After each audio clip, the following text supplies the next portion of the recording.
Good afternoon to all. Now I am going to discuss a cash budget problem. 15 marks ಒಂದ್ಸಲ ಕೇಳಿದಂತೆ cash budget ಕೆಲವೊಬ್ಬರು doubts ಕೇಳಿದ್ರು.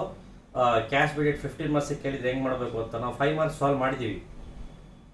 15 marks ಕೇಳೋನಲ್ಲಿ linear ಇಲ್ಲಿ prepare cash budget of the company for the month of April May and June 2015 in columnar form using the following information.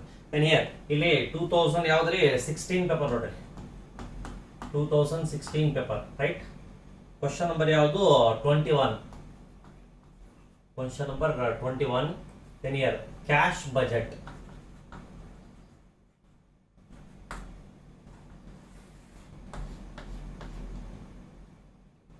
ಯಾವ್ದಾದ್ರು ಕೇಳೋಣ. April May and June.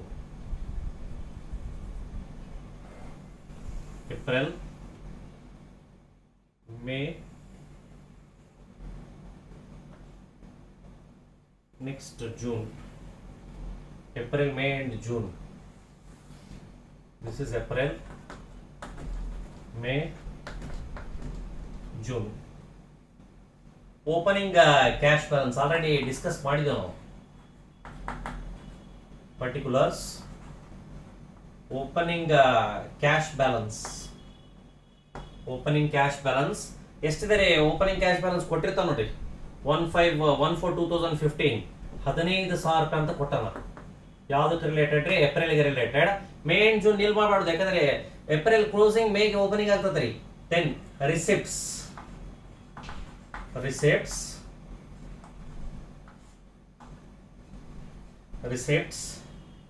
linear ಇಲ್ಲಿ ಏನಂತ ಸ್ವಲ್ಪ conditions careful ಆಗಿ ಹೋದ್ರಿ. ಕಂಡೀಷನ್ ಅಲ್ಲಿ ಡಿಫರೆಂಟ್ ಥಿಂಗ್ಸ್ ಏನ್ ಕೊಟ್ಟ ನೋಡ್ರಿ. ಕಂಡೀಷನ್ಸ್ ಅಲ್ಲಿ 10% of the purchases and 20% of the sales are for cash. ನಮಗೆ ಪರ್ಚೇಸ್ ಬೇಕಾಗಿಲ್ಲ. ಪರ್ಚೇಸ್ ಅಂದ್ರೆ ಪೇಮೆಂಟ್ ನಾಗ ತಲೆ ಕೆಡಿಸ್ಕೊಳ್ಳೋಮಂತೆ. 20% of sales are for cash. Cash ಅಂದ್ರೆ ಆ ಮಂತ್ ಇಂದ ಅದೇ ಮಂತ್ ಅಲ್ಲಿ ಬಂದ್ಬಿಡ್ತದೆ. ರಿಮೈನಿಂಗ್ 80% ಯಾವಾಗ ಬರ್ತದಲ್ಲ ಅದರಲ್ಲಿ ಕೊಟ್ಟಾನಲ್ಲಿ. Average collection period of a company is half month ಅಂತ ಕೊಟ್ಟಾನ. ಹಾಫ್ ಮಂತ್ ಅದಲ್ಲಿ ಅಂದ್ರೆ ಅರ್ಧ ತಿಂಗಳ ಬಿಟ್ಟು ಬರ್ತದ ಕೊಟ್ಟಾನ. ಅರ್ಧ ತಿಂಗಳ ಬಿಟ್ಟು ಅರ್ಧ ಬರ್ತದೆ, ರಿಮೈನಿಂಗ್ ಅರ್ಧ ಮತ್ತೆ ನೆಕ್ಸ್ಟ್. ಈ ಟೈಪ್ ಕ್ಯಾಲ್ಕುಲೇಷನ್ ಮಾಡ್ತೀವಿ. ಎಷ್ಟೆಷ್ಟದಲ್ಲಿ ಅಂತ ಕ್ಯಾಲ್ಕುಲೇಷನ್ ನಾವು ಮಾಡ್ಕೊಂತ ಹೋಗ್ಬೇಕು ಅದಲ್ಲಿ ಅಂತ. ಇಲ್ಲಿ ಫಸ್ಟ್ ಅದರಲ್ಲಿ first 1 by 1 cash sales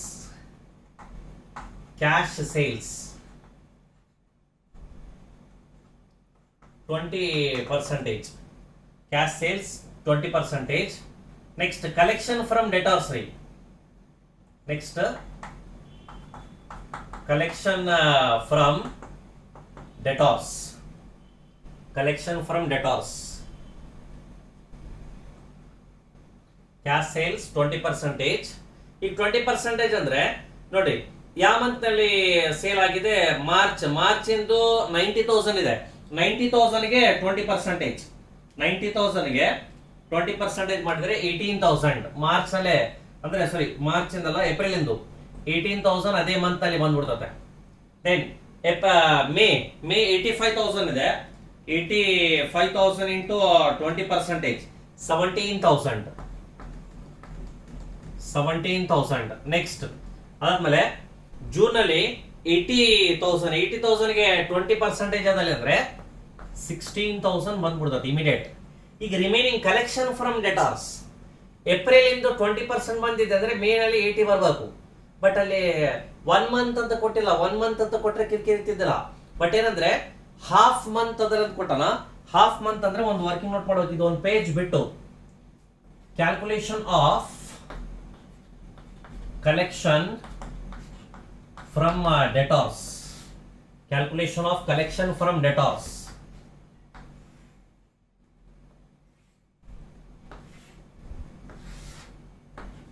April May, June. Linear calculation of collection from debtors. ಯಾವ ಮಂತ್ ಇಂದ ಬರ್ತದೆ? ಸಿಯರ್ ಮಾರ್ಚ್ ನಲ್ಲಿ ಬರಲ್ಲ. ಸಿಯರ್ ಮಾರ್ಚ್ ನಲ್ಲಿ 20% ಬಂತು. ದೆನ್ ರಿಮೈನಿಂಗ್ ಇನ್ನ 15 ದಿನ ಬಿಟ್ಟು ಇನ್ನೂ ಒಂದು ಕಂತು ಮಾರ್ಚ್ ನಲ್ಲಿ ಬರ್ತದೆ. ಸ್ವಲ್ಪ ನೆನ್ಪಿಡ್ರಿ. ಮಾರ್ಚ್ ನಲ್ಲಿ 20% ಬಂತು. ರಿಮೈನಿಂಗ್ ಯಾವಾಗ ಬರಬೇಕು? ಅರ್ಧ ತಿಂಗಳ ಬಿಟ್ಟು ಅಂದ್ರೆ ಮಾರ್ಚ್ ನಲ್ಲಿ ಬರ್ತದೆ? ಬರಲ್ಲ. ಯಾವಾಗ ಬರ್ತದೆ ನೋಡ್ರಿ, ನಮ್ಗೆ ಸಾರಿ ಏಪ್ರಿಲ್ ಬೇಕಾಗಿದೆ. ಅಲ್ಲಿ ಏನಂತ ಸ್ವಲ್ಪ ಕೇರ್ಫುಲ್ ಆಗಿ ಕೇಳಿ. Average collection period of a company is half month and credit purchase are paid of regularly after 1 month. Credit purchase ಬಿಟ್ಟಿ ಹಾಫ್ ಮಂತ್ ಆದ್ಮೇಲೆ ಹಾಫ್ ಕೊಡ್ತಾರ, ರಿಮೈನಿಂಗ್ ಹಾಫ್ ಮತ್ತೆ ಹಾಫ್ ಮಂತ್ ಅದಲ್ಲಿ ಅಂತ ಈ ಟೈಪ್ ಅರ್ಥ. ಅದು ಹಾಫ್ ಮಂತ್ ನಲ್ಲಿ ಹಾಫ್ ಅದಲ್ಲಿ ಅಂತ ನಾವು ಟ್ರೀಟ್ ಮಾಡ್ತೀವಿ. ಕ್ಲಿಯರ್? ಅಂದ್ರೆ ಇಲ್ಲಿ ಏಪ್ರಿಲ್ ನಲ್ಲಿ ಹಾಫ್, ಮೇ ನಲ್ಲಿ ಹಾಫ್. ಕ್ಲಿಯರ್? ಅಂದ್ರೆ ಕ್ರೆಡಿಟ್ ಸೇಲ್ಸ್ ಮೇಲೆ ರೀ April, May, next June. April ನಲ್ಲಿ ಎಷ್ಟಿದೆ ರೀ? ಏಪ್ರಿಲ್ ನಲ್ಲಿ 90,000 ಬರ್ಬೇಕಾಗಿತ್ತು, 18 ಬಂದಿದೆ. 18 ಬಂದಿದೆ ಅಂದ್ರೆ 90 ಮೈನಸ್ 18 ಅಂದ್ರೆ ಎಷ್ಟು? 72,000. ಕ್ಲಿಯರ್? 72,000 ಹೆಂಗ್ ಮಾಡಿದಾರೆ? 90,000 ಗೆ 80%, 72,000 ಇಂಟು 1/2 ಅಂದ್ರೆ ಏಪ್ರಿಲ್ ನಲ್ಲಿ ಅರ್ಧ ತಿಂಗಳ ಬಿಟ್ಟಂದ್ರೆ ಏಪ್ರಿಲ್ ನಲ್ಲಿ ಒಂದ್ ಕಂಡು ಬರ್ತೈತಿ ಅರ್ಧ. ಎಷ್ಟು? 36,000. ಮೇ ನಲ್ಲಿ ಅರ್ಧ 36,000. ಜೂನ್ ನಲ್ಲಿ ಇಲ್ಲ. Close, matter close. ನೆಕ್ಸ್ಟ್ ಅದೇ ರೀತಿ ಮೇದು ಎಷ್ಟಿತ್ತು? 85,000 ಇತ್ತು. 85,000 ಗೆ 80%. Just minute. 80%. 85,000 ಇಂಟು 80%. ಯಾಕಂದ್ರೆ 20% ಕ್ಯಾಶ್ ಸೇಲ್ಸ್ ರೀ. 85,000 ಇಂಟು 80% ಅಂದ್ರೆ 68,000.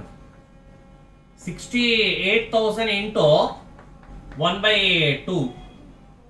68,000 ಇಂಟು 1/2 34,000. ಒಂದ್ ನಿಮಿಷ.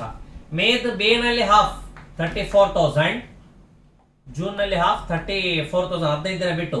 ದೆನ್ ಜೂನಿಂದ ಏನಂತಾನ? ಜೂನ್ ಎಷ್ಟಿತ್ರಿ? 80,000. 80,000 ಗೆ 80%. 80,000 ಗೆ 80%. 80,000 ಇಂಟು 80%, 64,000. 64,000 ಇಂಟು 1/2 32,000. ಯಾವಾಗ್ರಿ? ಜೂನ್ ನಲ್ಲಿ 32,000, ಜುಲೈನಲ್ಲಿ. ಬಟ್ ಜುಲೈ ನಮಗೆ ಬೇಕಾಗಿಲ್ಲ. ಇಷ್ಟೇ. 1 ಮಂತ್ ಅಂದ್ಬಿಟ್ರೆ ಕಿರಿಕಿರಲ್ಲ. ಇಲ್ಲಿ 36,000, this is 70,000, this is 66,000. This is very important. Then here collection from debtors 36,000, 70,000, 66,000 ಮುಗಿತು. ನೆಕ್ಸ್ಟ್ ಪರ್ಚೇಸ್ ಬರಲ್ಲ, ಎಕ್ಸ್ಪೆಂಡಿಚರ್, ವೇಜಸ್ ಬರಲ್ಲ, ಎಕ್ಸ್ಪೆನ್ಸಸ್ ಬರಲ್ಲ. ಮೇ ಬಿ ರಿಸಿಪ್ಟ್ ಅಲ್ಲಿ ಇಷ್ಟೇ ಅನ್ಸತ್ರಿ. ಇಷ್ಟೇ. Then this is total A. Next payments. Payment ಅಲ್ಲಿ ಯಾವ್ದಿದ್ದಾರೆ? ಪರ್ಚೇಸ್ ಅದಲ್ಲಿ ಅಂದ್ರೆ ಪೇಡ್ ಟು ಕ್ರೆಡಿಟರ್ಸ್ ಅದಲ್ಲಿ ಅಂತ ಹೇಳ್ತೀವಿ. ಪೇಡ್ ಟು ಕ್ರೆಡಿಟರ್ಸ್ 1 ಮಂತ್ ಬಿಟ್ ಅದಲ್ಲಿ ಅಂತ ಕೊಟ್ಟಾರ. ಕ್ಲಿಯರ್ ಆಗಿದೆ ರೀ. ಪೇಡ್ ಟು ಕ್ರೆಡಿಟರ್ಸ್ 1 ಮಂತ್ ಬಿಟ್ ಅಂದ್ರೆ ಮಾರ್ಚ್ ನಲ್ಲಿ ಕೊಡಲ್ಲ, ಏಪ್ರಿಲ್ ನಲ್ಲಿ ಕೊಡ್ತೀವಿ. ಏಪ್ರಿಲ್ ನಲ್ಲಿ ಇದ್ರೆ ಎಷ್ಟೇ? 42,000. ಏಪ್ರಿಲ್ ನಲ್ಲಿ ಕೊಡಲ್ಲ, ಮೇ ನಲ್ಲಿ ಕೊಡ್ತೀವಿ 50,000. ಮೇ ನಲ್ಲಿ ಕೊಡಲ್ಲ, ಜೂನ್ ನಲ್ಲಿ ಕೊಡ್ತೀವಿ 45,000. ನೆಕ್ಸ್ಟ್ ಕ್ರೆಡಿಟರ್ಸ್ ಆದ್ಮೇಲೆ ವೇಜಸ್.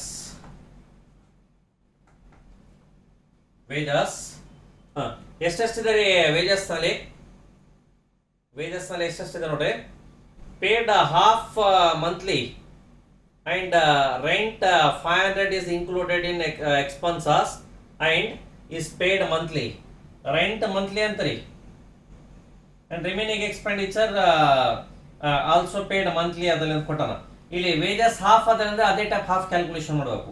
ಅಂದ್ರೆ ಏಪ್ರಿಲ್ ಇಂದ ಹಾಫ್ ಏಪ್ರಿಲ್ ಅಲ್ಲಿ, ರಿಮೈನಿಂಗ್ ಮೇ ನಲ್ಲಿ ಅದಲ್ಲ ಅಂತ ನಾವು ಟ್ರೀಟ್ ಮಾಡ್ತೀವಿ. ದೆನ್ ನೆಕ್ಸ್ಟ್ ಏನು ನೋಡ್ರಿ ಅದರಲ್ಲಿ ಕ್ಯಾಲ್ಕುಲೇಷನ್ ಆಫ್ ವೇಜಸ್. ಇಲ್ಲಿ ಏಪ್ರಿಲ್, ಮೇ, ಜೂನ್. ಏಪ್ರಿಲ್ ಇಂದ ಎಷ್ಟಿದೆ? ಏಪ್ರಿಲ್ ಇಂದು ಹಾಫ್ ಮಾಡ್ಕೊಂಡು ಹೋಗ್ತೀರಿ. ಏಪ್ರಿಲ್ 24,000 ಇದೆ. ಏಪ್ರಿಲ್ 24,000 ಇದೆ. 12,000 ಏಪ್ರಿಲ್ ನಲ್ಲಿ, ರಿಮೈನಿಂಗ್ 12,000 ಮೇ ನಲ್ಲಿ. ಅಂದ್ರೆ ಆ month half, next month half. ಮೇದು ಎಷ್ಟಿದೆ ರೀ? ವೇಜಸ್ 20,000 ಇದೆ. ದೆನ್ ಮೇ ನಲ್ಲಿ 10,000, ಜೂನ್ ನಲ್ಲಿ 10,000. ನೆಕ್ಸ್ಟ್ ಜೂನ್ ಇಂದ ಎಷ್ಟಿದೆ ರೀ? 18,000 ಇದೆ. ಜೂನ್ ನಲ್ಲಿ ಹಾಫ್ 9,000, ಜುಲೈನಲ್ಲಿ ಹಾಫ್ 10 ಇಯರ್. ಇಲ್ಲಿ 12,000, 22,000, 19,000 10 ಇಯರ್. ಇಲ್ಲಿ ವೇಜಸ್ 12,000, 22,000, 19,000. ನೆಕ್ಸ್ಟ್ ವೇಜಸ್ ಆದ್ಮೇಲೆ and rent 500 is included in expenses ಅದೆಲ್ಲ ಕೊಟ್ಟನ್ರಿ. Expenses and is paid monthly. ಆ ಮಂತ್ ಇನ್ ರೆಂಟ್ ಅದೇ ಮಂತ್ ಅಲ್ಲಿ ಕೊಟ್ಬಿಡ್ತಾರಂತ್ರಿ. ಆ ಮಂತ್ ಇನ್ ರೆಂಟ್ ಅದೇ ಮಂತ್ ಅಲ್ಲಿ. Remaining expenses also paid monthly. ಅದೇ ತಲೆ ಕೆಡಿಸ್ಕೊಂಬಕ್ ಹೋಗ್ಬಾರ್ದು. ರೆಂಟ್ 500 ಇನ್ಕ್ಲೂಡ್ ಆಗಿತ್ತೆ, ರೆಂಟ್ ಸಪರೇಟ್ ತಗೋಕ್ ಹೋಗ್ಬಾರ್ದು. 10 ಇಯರ್.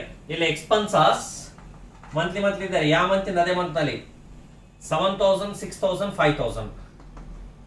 7,000, 6,000, 5,000. ಒಂದು ನಿಮಿಷ. ಇನ್ನೊಂದು ಕ್ಯಾಶ್ ಅಂತ ಕೊಟ್ಟ ನೋಡ್ರಿ. ಒಂದು ನಿಮಿಷ. ಪೇಮೆಂಟ್ ಟು ಕ್ರೆಡಿಟರ್ಸ್ ಅಲ್ಲಿ ಪರ್ಚೇಸ್ ಕ್ಯಾಶ್ ಅದಲ್ಲಿ ಅಂತ ಇದೆ. ಒಂದು ನಿಮಿಷ ಜಸ್ಟ್ ಮಿನಿಟ್. ಇದು ಸ್ವಲ್ಪ ಇದು ಮಾಡ್ತಾರೆ ನೋಡ್ರಿ. ಪೇಮೆಂಟ್ ಟು ಕ್ರೆಡಿಟರ್ಸ್ ಕ್ಯಾಶ್ ಅಂತ ಕೊಟ್ಟಾರ. ಒಂದು ನಿಮಿಷ. ಇದು ಸ್ವಲ್ಪ ಚೇಂಜ್ ಆಗ್ತದೆ. ಇದಷ್ಟೇ ಚೇಂಜ್ ಆಗ್ತದೆ, ಬೇರೆ ಎಲ್ಲ ಸೇಮ್. ಕ್ಯಾಶ್ ನೋಡಿಲ್ಲ ನಾನು. 10 ಇಯರ್ ಕ್ಯಾಶ್ ಪರ್ಚೇಸ್. ಇಲ್ಲಿ ಫಸ್ಟ್ ಕ್ಯಾಶ್ ತಗೊಂಡ್ಬಿಟ್ರೆ ಆಮೇಲೆ ಪೇಮೆಂಟ್ ಟು ಕ್ರೆಡಿಟರ್ಸ್ ನೋಡೋಕಂತೆ. ಕ್ಯಾಶ್ ಪರ್ಚೇಸ್ ಎಷ್ಟ್ರಿ? 10% ಕ್ಯಾಶ್ ಪರ್ಚೇಸ್ ಅಂತ. ಆ ಮಂತ್ ಇಂದ ಅದೇ ಮಂತ್ ಅಲ್ಲಿ 5,000 ಇದೆ, 50,000 ಇದೆ ಅಂದ್ರೆ 5,000. ನೆಕ್ಸ್ಟ್ 45 ಇದೆ ಅಂದ್ರೆ 4,500. ನೆಕ್ಸ್ಟ್ 35 ಇದೆ ಅಂದ್ರೆ 3,500. Next paid to creditors. ಈಗ ಬರ್ತದೆ ನೋಡ್ರಿ. ಪೇಡ್ ಟು ಕ್ರೆಡಿಟರ್ಸ್ ಎಷ್ಟಂದ್ರೆ 80% ಅದಲ್ಲಿ ಅಂತ. ದೆನ್ ಇಯರ್ ಇಲ್ಲಿ 20 ಕ್ಯಾಶ್ ಸೇಲ್ ಆಗಿತ್ತು, 80% ಇದಾಗಿತ್ತು. ದೆನ್ ಇಯರ್ ಇಲ್ಲಿ 10% ಇದೆ cash purchase.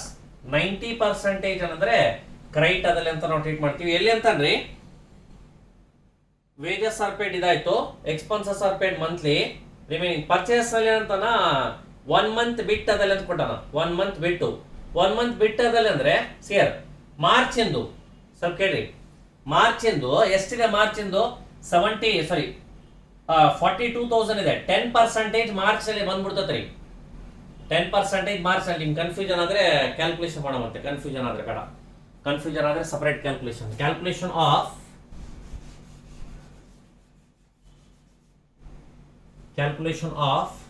payment to creditors.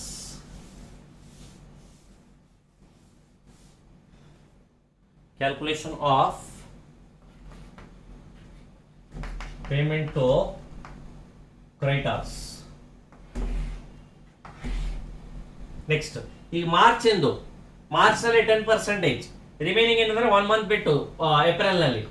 ಈಗ ಮಾರ್ಚ್ ಎಂದು ಎಷ್ಟಿದೆ? ಮಾರ್ಚ್ ಎಂದು 42,000ಗೆ 90%. 42,000 ಇಂಟು 90%. 42,000 ಇಂಟು 90%. 37,800. 37,800 ಹೌದಾ? ನೆಕ್ಸ್ಟ್ ಅದೇ ಏಪ್ರಿಲ್ ಇಂದು ಮೇ ನಲ್ಲಿ ಎಫೆಕ್ಟ್ ಆಗ್ತದ್ರಿ. ಎಷ್ಟಿದೆ ಏಪ್ರಿಲ್ ಇಂದು? 50,000 ಇದೆ. 50,000ಗೆ 90%. 50,000ಗೆ 90% ಅಂದ್ರೆ ಎಷ್ಟಾಯ್ತು? 45,000 ಮೇ ನಲ್ಲಿ ಬರ್ತದೆ. ನೆಕ್ಸ್ಟ್ ಮೇದು ಜೂನ್ ನಲ್ಲಿ ಎಷ್ಟಿದೆ ರೀ? ಮೇದು 45,000. 45,000 into 90%. 45,000 into 90%. 40,500. 40,500 then here 37,800, 45,000, 40,500. then here ಇಲ್ಲಿ ಫಿಲ್ ಅಪ್ ಮಾಡ್ಕೊಂಡ್ಬಿಡ್ರಿ. 37,800, 45,000, 40,500 ರೆಂಟ್ ಎಕ್ಸ್ಪೆಂಡಿಚರ್ ಅಲ್ಲಿ ಇನ್ಕ್ಲೂಡ್ ಆಗಿದೆ. ಮತ್ತೆ ಬೇರೆ ಅಂತೂ ಏನು ಕೊಟ್ಟಿಲ್ಲ, ರೈಟ್? ಇಷ್ಟ ನೋಡಿ, ಬೇರೆ ಏನಿರಲ್ಲ. 15 ಮಾರ್ಕ್ಸ್ ಕೇಳೋಣ, ಬಹಳ ಕಾಂಪ್ಲಿಕೇಶನ್ ಇಲ್ಲ ಅಂತ ಮಾಡಿಸಿದ್ದೀನಿ, ರೈಟ್? ಎನಿಯರ್ total B closing cash balance, closing cash balance A minus B, closing cash balance A minus B. ದೆನಿಯರ್ ಇಲ್ಲಿ ಟೋಟಲ್ 1 by 1 ಟೋಟಲ್ ಮಾಡ್ಕೊಂತ ಬರಬೇಕು. ದೆನಿಯರ್ ಇಲ್ಲಿ ಟೋಟಲ್ ಮಾಡೋಣಂತ್ರಿ. ಇಲ್ಲಿ ಫಸ್ಟ್ ಏನಂತ ನೋಡ್ರಿ, 15,000 plus 18,000 plus 36,000, 69,000. Next 5,000 plus 12,000 plus 7,000 plus 37,800, 61,800, 61,800. 69,000 minus 61,800 ಮಾಡಿದ್ರೆ 7,200 ಪಾಸಿಟಿವ್ ಬ್ಯಾಲೆನ್ಸ್. ನೆಗೆಟಿವ್ ಆದ್ರೆ ಬ್ಯಾಂಕ್ ಓವರ್ ಡ್ರಾಫ್ಟ್, ನೆಗೆಟಿವ್ ಆದ್ರೆ ಮೈನಸ್ ಅಲ್ಲಿ ಇರಬೇಕ್ರಿ ಬ್ಯಾಂಕ್ ಓವರ್ ಡ್ರಾಫ್ಟ್. ಇಲ್ಲಿ closing cash balance of April will become the opening cash balance to May. ಇಲ್ಲಿ 7,200 plus 17,000 plus 70,000, 94,200, 94,200. Then here ಇಲ್ಲಿ total ಮಾಡ್ತೀವಿ. 4,500 plus 22,000 plus 6,000 plus 45,000, 77,500, 77,500. 94,200 minus 77,500 ಮಾಡಿದರೆ 16,700, 16,700. then here ಇಲ್ಲಿ 16,700. Next ಈಗ ಟೋಟಲ್ ಮಾಡಿರೋದು 16,700 plus 16,000 plus 66,000, 98,700, 98,700. then 3,500 plus 19,000 plus 5,000 plus 40,500, 68,000. then here ಇಲ್ಲಿ 68,000, 98,700 minus 68,000, 30,700. that's all. ಇಷ್ಟೇನಂದ್ರೆ ಮಾಡ್ಕೊಂತ ಹೋಗ್ಬೇಕಾಗಿರೋದು ಥಿಂಗ್ಸ್.